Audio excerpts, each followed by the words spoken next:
అందరికీ నమస్కారం. మీరు వినబోతున్న కథ మనసు మాట వినదు.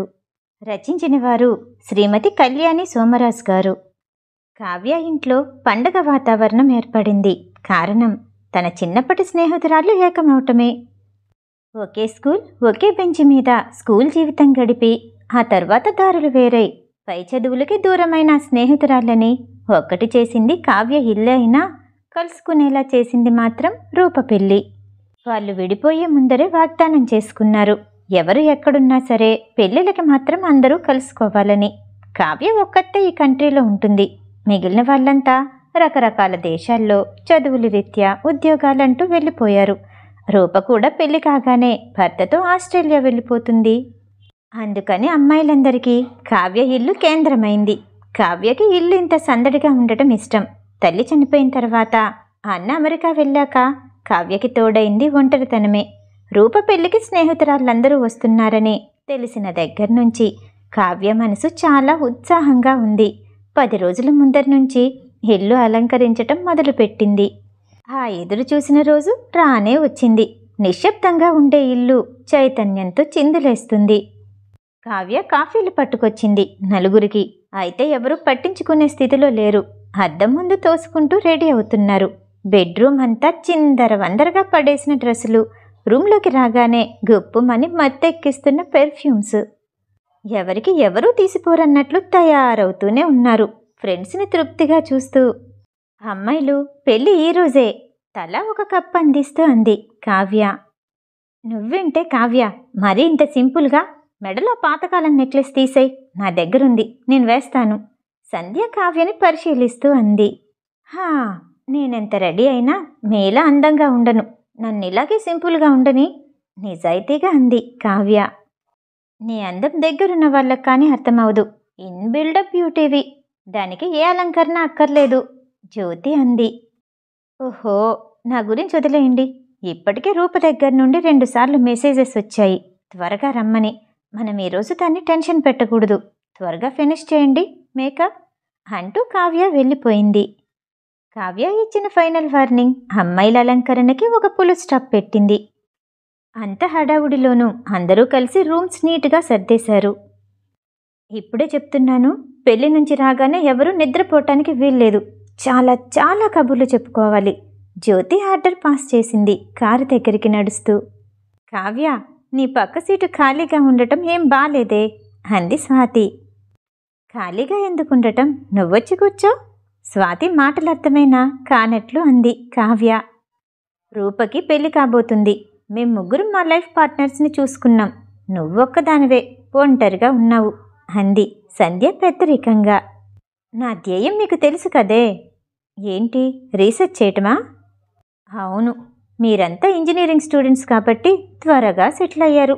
నా లైన్ వేరు అంది కావ్య. సరే, నీ ప్రయత్నం ఎంతవరకు వచ్చిందే? ఇంకా మొదట్లోనే ఉన్నాను. చిన్న నిరుత్సాహం గొంతులో. అంటే? జ్యోతి సీట్లో సర్దుకొని కూర్చుంటూ అంది. గైడ్ దొరకలేదు. అయినా మంచి కాలేజీలో ఎంఎస్సీ చేశావు, నీకు మంచి జాబ్ వస్తుంది. ఇంకా చదువుకోవాలనే నీ ఓపిక్కి నా జోహార్లే తల్లి, జ్యోతి అసహనంగా అంది. ఇంకో 2 నెలలు చూస్తాను, ఆ తర్వాత మీరు చెప్పినట్లే జాబ్ చేసుకుంటాను కావ్య సమాధానం చెప్పింది. 2 నెలల? అదేం డెడ్లైన్? స్వాతి అర్థం కానట్టు అడిగింది. అన్నయ్యకి ఏమాత్రం నేను ఇక్కడ ఒంటరిగా ఉండి పిహెచ్డికి రిజిస్టర్ అవటం ఇష్టం లేదు. అందుకని 2 నెలలు గడువు పెట్టాడు. మీలోగా నాకు గైడ్ దొరక్కపోతే తనే వచ్చి యుఎస్ తీసుకెళ్తాడట. అది ఒప్పందం. అయితే పర్వాలేదు, ఈ 2 నెలల్లో నీకు ఎవరూ గైడ్ దొరకరు హుషారుగా అంది సంధ్య. పెళ్లి తతంగాలు, భోజన కార్యక్రమాలు పూర్తయ్యేసరికి అర్ధరాత్రి కాబోతుంది. స్నేహితురాలి పెళ్లి తాలూకు కలిగిన ఆనందం, ఉత్సాహం మనసుల్లో చిందులేస్తూ ఉండగా కార్ పార్కింగ్ దగ్గరికి నలుగురు నడిచారు. అప్పటికే పెళ్లికొచ్చిన చాలామంది వెళ్ళిపోవటంతో కార్లు కూడా పలచపడ్డాయి. కావ్య అలసటగా తన కారున్న చోటికి నడిచింది. కార్ డోర్ తీస్తూ ఉండగా గమనించింది, కార్ వెనక భాగం ఎవరో కారుతో కొట్టినట్టు చొట్టపోయింది. కావ్య అది చూడగానే కెవ్వు నరిచింది. కావ్య అరుపుకి మిగిలిన ముగ్గురు పరిగెత్తుకుని వచ్చారు. ఏమైందే? కావ్య కారు వంక చూపించింది.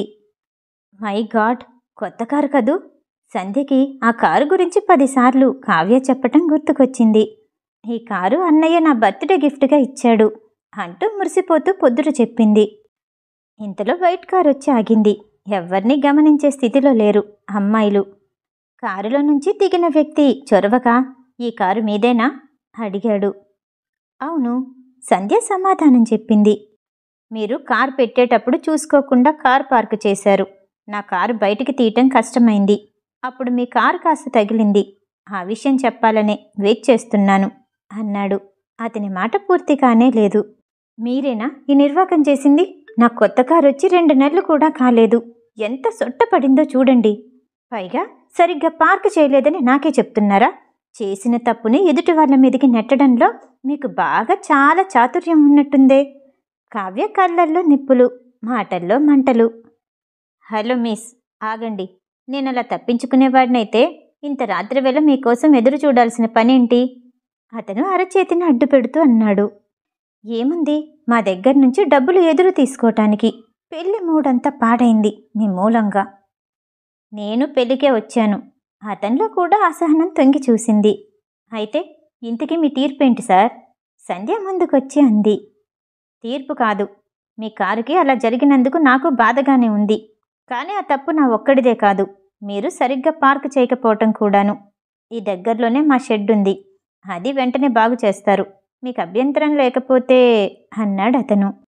అమ్మాయిలందరూ కలిసి చిన్నగా గుసగుసలాడారు. అప్పటికే 12 దాటింది. ఎవరికి కారు రిపేర్ చేయించే ఓపికలు లేవు. ఇంత అర్ధరాత్రి వేళ కారు షెడ్డుకి మేం రాం అని నిర్మోహమాటంగా చెప్పారు. అయితే మీరు కారు రిపేర్ చేయించుకొని ఆ బిల్లు నాకు పంపించండి, నేను పే చేస్తాను అన్నాడు అతను. ఆహా, మళ్ళీ డబ్బు కోసం మీ వెంట పడాలా? విసుగ్గా అంది కావ్య. సారీ మిస్, ఇదంతా నేను కర్టసీ కోసం చేస్తున్నాను. తప్పు నాది కాకపోయినా నేను వెయిట్ చేసి మీకు చేయాలనుకోవటం. అతని మాట పూర్తి కానివ్వలేదు జ్యోతి. మీరింతసేపు మా కోసం వెయిట్ చేసినందుకు చాలా చాలా థ్యాంక్స్. మాకు మనీ ఆఫర్ చేసినందుకు ఇంకా చాలా థ్యాంక్స్. చాలా ఏంటే ఆయనకి థ్యాంక్స్ చెప్తున్నావు? మన కారుకి ఆయన ఇచ్చిన డాష్కి మనందరినీ ఇంత అప్సెట్ చేసినందుకు దానికి పనిష్మెంట్ లేకుండా? ఓ గాడ్, పనిష్మెంటా? అతను గతుక్కుమన్నాడు. ఇంత అందంగా కనిపించే అమ్మాయిల మనసు ఎంత క్రూరంగా ఉంది. రాక్షసులు కూడా ఆడపిల్ల రూపంలో అందంగా ఇలా తిరుగుతూ ఉంటారేమో. అరగంట అతనితో వాదించిన తర్వాత అతని విజిటింగ్ కార్డు తీసుకొని అతన్ని వదిలేశారు. అబ్బా, ఇంటికెళ్ళాక అందరం ఇన్ని కబుర్లు చెప్పుకుందామనుకున్నాం. దుర్మార్గుడు మన మూడంతా పాడు చేశాడు. కావ్య కారులో కూర్చుంటూ అంది. మనిషి మాత్రం భలే ఉన్నాడే, చాలా అందంగా ఉన్నాడు.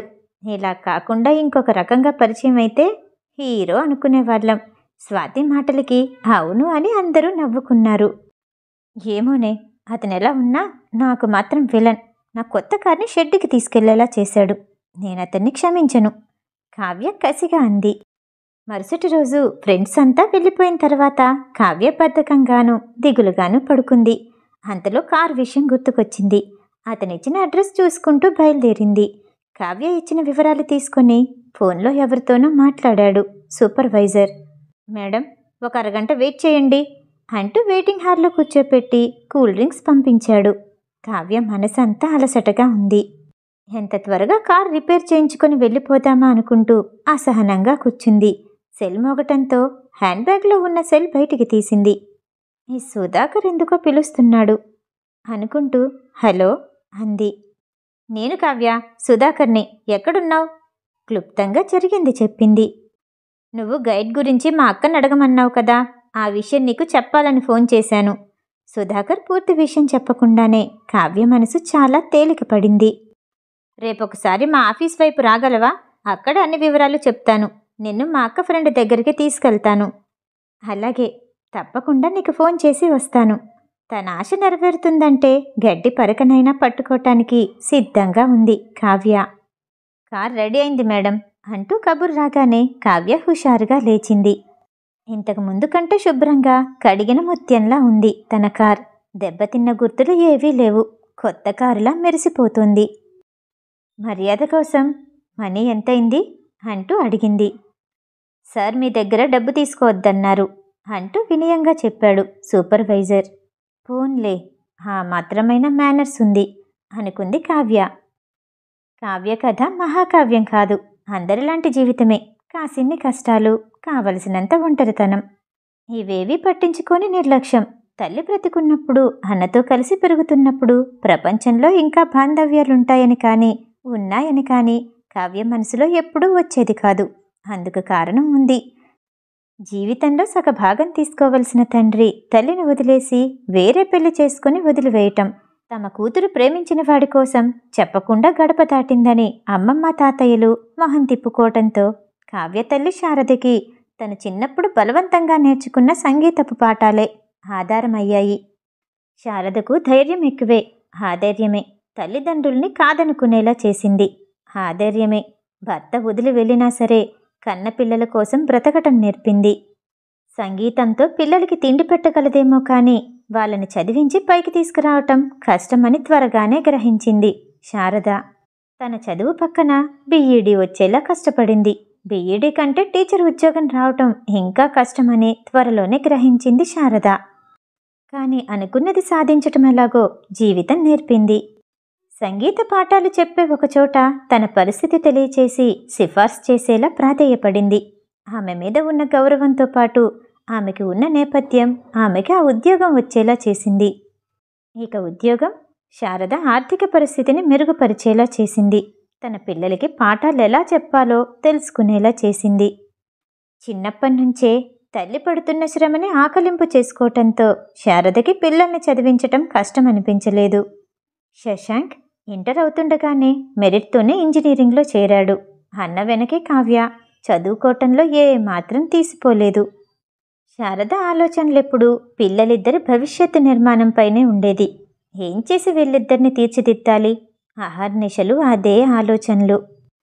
శారద ఆలోచనలకి రూపం పూర్తిగా ఏర్పడకుండానే ఆమెని కృంగతీసే సంఘటన జరిగింది.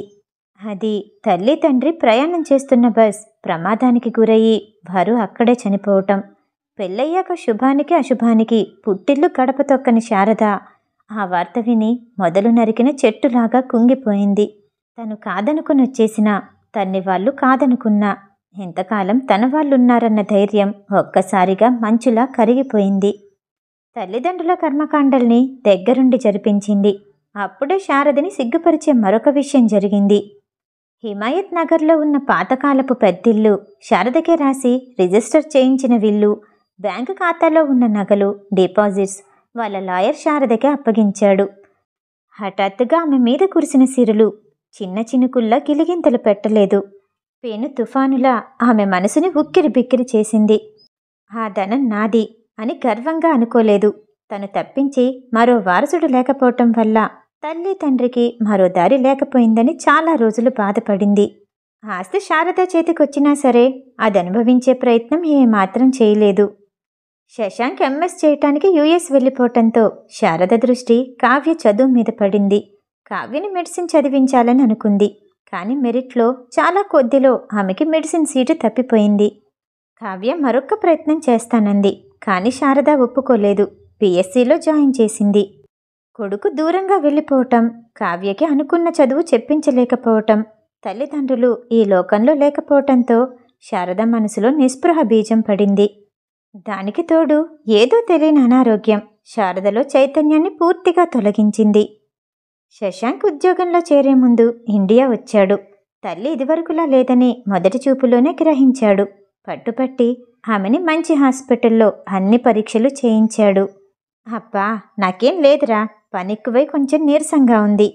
శారద చాలా తేలిగ్గా తీసి పారేసింది. కానీ డాక్టర్స్ ఆ నీరసానికి లివర్ క్యాన్సర్ అంటూ పేరు పెట్టారు. అప్పటికే సెకండ్ స్టేజ్కి వచ్చిందని శశాంక్కి మాత్రం చెప్పారు. శశాంక్ మరొక్క రోజు కూడా వృధా చేయకుండా వెంటనే తల్లిని హాస్పిటల్లో చేర్పించాడు.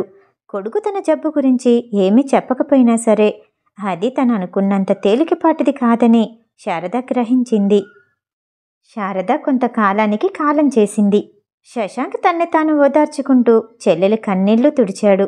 వారిద్దరి బాధని పంచుకునే బంధువులు లేరు, సలహా చెప్పే సన్నిహితులు లేరు.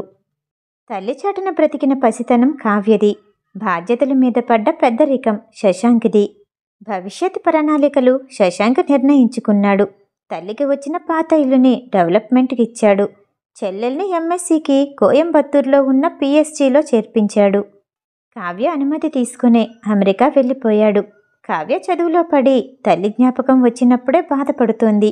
ఆమెకు ఆ ఊరు, కాలేజ్, ఆ చుట్టూ పరిసరాలు బాగా నచ్చాయి. భాష రాక అప్పుడప్పుడు ఇబ్బందిగా అనిపించినా స్నేహితుల సహాయంతో రోజులు గడిపేసేది. కావ్య కాలేజ్లో ఉన్న 2 ఏళ్లలో 2 సార్లు వచ్చాడు శశాంక్. సెలవులకి చెల్లెల్ని తీసుకుని టెక్సాస్ వచ్చాడు. కావ్య ఉన్న ఆ నెల రోజుల్లో అన్నయ్య భార్గవి ప్రేమలో ఉన్నాడని గ్రహించింది. భార్గవి గైనకాలజిస్టుగా పనిచేస్తుంది. కావ్యని తీసుకుని 2 సార్లు ఆమె ఇంటికి డిన్నర్కి వెళ్ళాడు శశాంక్. ఈ ఆడవాళ్ళ డాక్టర్ నీకెలా పరిచయం అయిందన్నయ్య? కావ్య వేళాకోళం చేసింది. నా ఫ్రెండ్ డెలివరీ ఆమె చేసింది, అప్పుడే పరిచయం. ఈ పరిచయం ఇలా వదిలేయొద్దన్నయ్య, వదిన్ని చేసి మన ఇంటికి తీసుకురా. కావ్య చొరవకి ఆశ్చర్యపోయాడు శశాంక్. ఇంకా ఆమెని పసిదానిలా చూస్తున్నాను అనుకుంటూ నవ్వుకున్నాడు. ఏంటన్నయ్య ఆలోచిస్తున్నావు? అమ్మ పోయాక ఇద్దరం చెరో గూటి పక్షులం అయిపోయాం. కనీసం నువ్వైనా పెళ్లి చేసుకో, ఓ ఇల్లు ఏర్పరచుకో. నాకు కూడా ఒక ఇల్లుందన్న సంతృప్తి ఉంటుందన్నయ్య. అదంతా ఇప్పుడు కుదరదు, అది నీ పెళ్ళయ్యాకే. అమ్మో, ఇప్పుడే నాకు పెళ్ళేంటి? నేనింకా ఈ చదువు పూర్తయ్యాక రీసెర్చ్లో జాయిన్ అవ్వాలనుకుంటున్నాను. ముందు నా కెరియర్, తర్వాతే పెళ్ళి. అమ్మకి డాక్టరేట్ తెచ్చుకుంటానని మాట కూడా ఇచ్చాను. నీకు మాటిస్తాను, నేనేమి ప్రేమలో పడను. నువ్వు చూసిన అబ్బాయినే పెళ్లి చేసుకుంటాను. సరేనా అన్నయ్య? శశాంక్ చెల్లెల్ని ఆపేక్షగా తట్టి, నాకు నీ మీద పూర్తి నమ్మకం ఉంది. ఆ తర్వాత కొన్ని రోజులకి కావ్య ప్రయత్నం ఫలించి శశాంక్ భార్గవి పెళ్లి చేసుకున్నారు. కావ్య చదువు పూర్తవుతుండగానే శశాంక్ భార్గవిని తీసుకుని ఇండియా వచ్చేశాడు. అప్పటికే బిల్డర్స్ వాళ్ళ ఫ్లాట్లో అపార్ట్మెంట్స్ కట్టడం పూర్తయింది. బిల్డర్స్ నుంచి తీసుకున్న అపార్ట్మెంట్స్ని ఒకదాన్ని రెంట్కి ఇచ్చేలా ఉంచి మరో 2 ఫ్లాట్స్ కలిపి 3 బెడ్రూమ్ అపార్ట్మెంట్ లాగా ప్లాన్ చేశాడు శశాంక్ చెల్లెల కోసం. ఆ రోజు సుధాకర్ తన్ని ఆఫీస్ దగ్గర కలుసుకోమని మెసేజ్ ఇచ్చాడు కావ్యకి. ఇద్దరు ఆఫీస్ క్యాంటీన్లో కాఫీ తాగి బయటకు వచ్చారు. నా కార్ తీసుకొచ్చాను, నీకేం ప్రాబ్లం లేదు కదా? ఏమీ లేదు, నేను ఆఫీస్ బస్సులో వస్తాను. ఒక్క నిమిషం కావ్య అంటూ ఆగాడు సుధాకర్. ఎదురుగా 2 వ్యక్తులు లిఫ్ట్ రూమ్ నుంచి బయటకు వస్తూ కనిపించారు. అందులో ఒకతను బాల్డ్ హెడ్, మరొకతను టీవీగా ఒక చెయ్యి ప్యాంటు జేబులో పెట్టుకొని పక్కకి తిరిగి ఏదో చెప్తున్నాడు. సుధాకర్ దగ్గరగా వాళ్ళు రాగానే గుడ్ ఈవినింగ్ సార్ అంటూ విష్ చేశాడు. ఆ మాట్లాడుతున్న వ్యక్తి చటుక్కున తిరిగి గుడ్ ఈవినింగ్ అంటూ తిరిగి విష్ చేసి సుధాకర్ పక్కనే నిలబడ్డ కావ్య వంక చూసి నుదురు ముడుస్తూ, మీరా? ఆ రోజు మీ కారు బాగైందనుకుంటాను అన్నాడు. కారు విషయం ఎప్పుడో మర్చిపోయింది కావ్య. కారా? ఓహ్, ఆ రోజు రాత్రి విషయమా? బాగైంది. షెడ్లో వాళ్ళు మనీ తీసుకోలేదు, అందుకని మీ వరకు రాలేదు. కావ్య మాటలకి అతను చిన్నగా నవ్వాడు. ఆ షెడ్ మాదే, మీ దగ్గరేం తీసుకోవద్దన్నాను. ఓ, అందుకేనా మీరు ఆ రాత్రి నా కారు డాష్ ఇవ్వటమే కాకుండా మా కోసం ఎదురు చూసి మరీ చెప్పారు అంది కావ్య. అంత హఠాత్తుగా కావ్య అన్న మాటలకి సుధాకర్ కంగారు పడ్డాడు. సారీ సార్, తనేదో జోవియల్గా అంటూ సమర్థించడానికి చూశాడు సుధాకర్. ఇట్స్ ఓకే, ఆవిడతో మాటలు పట్టం ఇది 2వ సారి అంటూ ముందుకు వెళ్ళిపోయాడు. కావ్య అసలేమైంది? ఆయన చాలా మంచివారు, నువ్వలా అనకుండా ఉండాల్సింది. కావ్య పెళ్లి రోజు రాత్రి జరిగిన సంఘటన గురించి క్లుప్తంగా చెప్పింది. నిజానికి ఆయనెవరో నాకు గుర్తులేదు, ఆయనంతట ఆయనే గుర్తు చేశారు. పోన్లే, ఆయన నేను మళ్ళీ కలుస్తామా ఏంటి? నువ్వేం కంగారు పడకు. సుధాకర్ కావ్యని బంజారా హిల్స్లో ఉన్న ఒక ఇంటికి తీసుకెళ్లాడు. ఇల్లు చాలా చిన్నదిగా ఉంది, కానీ చాలా అధునాతనంగా ఉంది. లోపల గొలుసుతో కట్టివేసిన పెట్ డాగ్ కావ్యని సుధాకర్ని చూడగానే బౌమంది. అప్పుడు గాని లోపల నుంచి మనుషులెవరూ బయటికి రాలేదు. బయటకొచ్చిన పనిపిల్ల కూర్చోండి, అమ్మగారికి చెప్తాను అంటూ వెళ్ళి 1/2 గంటకి తిరిగొచ్చింది అమ్మగారితో పాటు. సుధాకర్ ముందుగా విష్ చేశాడు. ఇద్దరూ కాసేపు కామన్గా కబుర్లు చెప్పుకున్నారు. మాటల మధ్యలో కావ్య విషయం చెప్పాడు సుధాకర్. లోపలికి రా అంటూ కావ్యని మాత్రం ఆమె లైబ్రరీ గదిలోకి తీసుకెళ్ళింది. ఎక్కడ పడితే అక్కడ కుప్పల కొద్దీ పుస్తకాలు చూసి కావ్యకి ముచ్చెమటలు పట్టాయి. మొట్టమొదటిసారి తన మీద అపనమ్మకం వచ్చింది. నువ్వు పిఎస్జి స్టూడెంట్ అంటే నాకు చాలా ఆనందంగా ఉంది. ఎందుకంటే నేను అక్కడే చదివాను. నువ్వక్కడే గైడ్ని చూసుకోలేకపోయావా అంది సీత. కావ్య ఇదే మాట శశాంక్తో చెప్పి చూసింది. కానీ ఎక్కడో తను, ఇంకెక్కడో ఎవరూ తెలియని చోట చెల్లెల్ని ఉంచటం ఇష్టపడలేదు శశాంక్. చెల్లెల్ని ఇండియాలో ఒంటరిగా వదిలి వెళ్ళటానికే ఇష్టపడలేదు. భార్గవి కూడా అదే భయం వ్యక్తం చేసింది. నువ్వు ఆ పిహెచ్డి ఏదో మా దగ్గరే ఉండి చేయొచ్చు కదా అన్నారిద్దరు. నాకు అక్కడ వెంటనే గైడ్ దొరకరన్నయ్యా. మళ్ళీ ఎంఎస్ చేయాలి. ఇక్కడ తెలిసిన ఊరు, ఎవరో ఒకరు దొరక్కపోరు. మీకు నేను కోయంబత్తూరు వెళ్ళటం ఇష్టం లేకపోతే ఇక్కడే ఉండి చేస్తాను అంటూ అన్నా వదిన్ని ఒప్పించింది. 2-3 నెలలు టైం తీసుకో. ఈలోగా నీకు గైడ్ ఎవరు దొరక్కపోతే మా దగ్గరకు వచ్చేయాలి అంటూ చిన్న షరతు మాత్రం పెట్టాడు శశాంక్. ఇదంతా కొత్త వ్యక్తికి ఏమని వివరించాలి అనుకుంటూ, అన్నయ్య ఇష్టపడలేదు అంత దూరం పంపించడానికి అంటూ ముక్తసరిగా చెప్పింది. కొద్దిసేపు సీత ఏం మాట్లాడలేదు. మిగతా కథ తర్వాయి భాగంలో. ఈ కథ వింటం మీకు నచ్చినట్టయితే లైక్ చేసి సబ్స్క్రైబ్ చేయండి. మళ్ళీ రేపు కలుద్దాం. నమస్తే.